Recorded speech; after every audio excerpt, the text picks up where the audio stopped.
রফিকুল ইসলাম মাদানী হুজুর গুনার হাত থেকে বাঁচার জন্য দ্বিতীয় বিয়ে করেছে এবং যারা বলছে দ্বিতীয় বিয়ে করা হচ্ছে লুচ্চাদের কাজ তাদেরকে রফিকুল ইসলাম মাদানী আবার কি বলছে একটু দেখেন। মানে দ্বিতীয় বিয়ে যারা করেছে তাদেরকে যদি লুচ্চা বলেন তাহলে সে বলবে আপনারা বড় লুচ্চা। হ্যাঁ, এটা বলতেই পারে রফিকুল ইসলাম মাদানী হুজুর। তবে আমার এই ছোট্ট মস্তিষ্কে একটি প্রশ্ন জেগেছে, আপনি বিয়ে করার পর আপনি গুনার কাজে যেন লিপ্ত না হন এই জন্য আরো একটি বিয়ে করেছেন শুধুমাত্র আল্লাহ তাআলাকে ভয় পেয়ে। তাহলে আপনি বিয়ের আগে গুনার হাত থেকে কিভাবে বেঁচেছিলেন?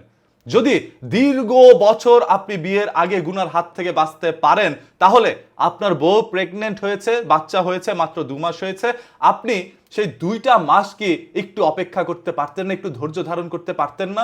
আপনার তো আরেকটা বিয়ে না করলেও হইতো, যেহেতু এক সংসারে আপনি সুখে আছেন, আপনার বাচ্চাও হয়েছে এবং আপনি বাচ্চা হওয়ার পর মিষ্টি খাচ্ছিলেন আর কি বলছিলেন সেটাও একটু আপনাদেরকে শোনাই।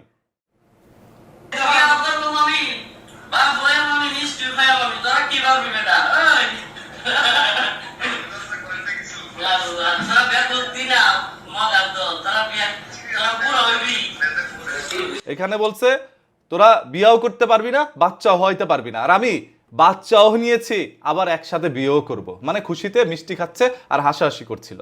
এই বিষয়গুলো অনেকেরই খারাপ লাগছে, তবে অত একটা খারাপ লাগার কিছু নাই, সে তো আরেকটি বিয়ে করতে চাচ্ছে। আপনাদের মতো তো আর বিয়ে ছাড়া সহবাস করছে না। যারা বিয়ে ছাড়াই গিয়ে আকাবুকাম করে বেড়াচ্ছেন তারা আবার এই হুজুরের বিরুদ্ধে কথা বলতে আইসেন না, জিনিসটা খুব জঘন্য মনে হবে।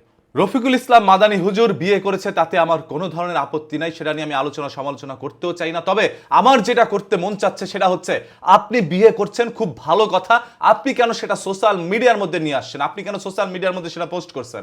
আপনি যদি সোশ্যাল মিডিয়ায় না বলতেন যে আমি বউ রেখে দ্বিতীয় বিয়ে করছি তাহলে দেখতেন এটা নিয়ে কোনো সমালোচনা হতো না, মানুষ হুজুরদেরকে নিয়ে হাসাহাসিও করতো না। তবে আপনি সোশ্যাল মিডিয়ায় পোস্ট করেই এই পুরো বিষয়টাকে ভাইরাল করে দিয়েছেন, সমালোচনার মুখে নিয়ে আসছেন। এখন অনেকেই বলছে হুজুরদের একটা দিয়ে হয় না, তাদের 2টা লাগে। অসংখ্য মেয়েরা এখন চিন্তা করতেই পারে যে আমি একজন হুজুরকে বিয়ে করব, পরবর্তীতে যদি সেই হুজুর আমাকে রেখে আরেকজন মেয়েকে গিয়ে বিয়ে করে তখন আমার সংসারের কি হবে, এই চিন্তা অনেকেই করে যাচ্ছে। তাই হুজুরদেরকে বিয়ে করতে এখন মাদ্রাসার ছাত্রীরাই ভয় পাবে। এই যে রফিকুল ইসলাম মাদানী, যদিও মানে সাইজে মানে হাইটে একটু ছোট, তবে ছোট মরিচের ঝাল যে বেশি সেটা আপনারা সবাই জানেন। শেখ হাসিনার সরকার থাকা অবস্থায় তাকে জেলের মধ্যে ঢুকিয়ে যে কি করেছিল সেটা আপনারা সবাই জানেন, তার মুখ থেকে শুনেছেন। সেই রফিকুল ইসলাম মাদানী তার ঘরে একটি ওয়াইফ রয়েছিল, তাকে রেখে তিনি আরেকটি বিয়ে করতে যাচ্ছে। কিছু মানুষ প্রশ্ন তুলছে মাত্র 3 দিন আগে তার একটি কন্যা সন্তান হয়েছে, এরপরে তার বউ অসুস্থ হয়ে পড়েছে, সেই অসুস্থ বউকে রেখে তিনি আরেকটি মেয়েকে কিভাবে বিয়ে করতে গেলেন? সেই প্রেক্ষিতে তিনি একটি পোস্ট করে জানান, আমি একটি এজেন্সিতে সিভি জমা দিয়েছিলাম মানে বিয়ে করার জন্য, যে এজেন্সির মধ্যে অসংখ্য বিধবা নারী, সুবিধা বঞ্চিত নারীরাও বিয়ে করার জন্য সিভি দেয়। তো তাদের ওইখান থেকে একটি ডেট ফিক্সড করা হয়, সেই ডেট অনুযায়ী বিয়ে করতে হয়। যখন রফিকুল ইসলাম মাদানী হুজুরের বউ প্রেগনেন্ট হলো এবং তিনি প্রসব যন্ত্রণায় হসপিটালে আসলেন, ওই মুহূর্তেই রফিকুল ইসলাম মাদানীকে ফোন করে বলা হয় আপনার বিয়ের ডেট পড়েছে, আপনার এখনই বিয়েটা করতে হবে। এরই মধ্যে রফিকুল ইসলাম মাদানী হুজুর কন্যা সন্তানের বাবা হলেন, তখন বিয়ের কথাও চলছে। তাই তিনি ফেসবুকের মধ্যে পোস্ট করে জানান যে আমি দ্বিতীয় বিয়ে করতে চাই গুনার হাত থেকে বাঁচার জন্য। আর যার কারণে মানুষ বলছে আপনার বউ অসুস্থ, আপনি বউর পাশে না দাঁড়ায় আরেকটা বিয়ে করার জন্য উন্মাদ হয়ে পড়লেন যৌবিক চাহিদা মেটানোর জন্য। দেখেন, রফিকুল ইসলাম মাদানী হুজুর তার পোস্টের মধ্যে বলেছে তার বউর যখন প্রসব যন্ত্রণা হলো এবং তিনি যখন হসপিটালে ভর্তি হলেন, এইরকম ভাবে 4টি দিন কেটে যায়।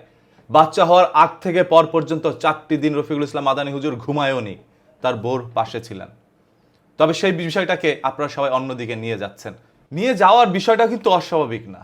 আপনার বউর এই অবস্থায় আপনি এখন বিয়ে না করলেও পারতেন, ওই এজেন্সিকে বলতে পারতেন এখন আমি বিয়ে করতে পারবো না কারণ আমার বউ অসুস্থ, তার পাশে আমার থাকতে হবে। আর নতুন বউ এসে কি আপনার বউর সেবা যত্ন করবে? এই আমলে যেখানে বউ শাশুড়িদের সাথেই থাকতে চায় না সেখানে 2 বউ একত্রে সংসার করবে, এটা আমার কাছে বিশ্বাস হয়ও না। বাকিটা আপনাদের কাছে কতটুকু বিশ্বাস হয় আপনারা একটু কমেন্ট করে জানান।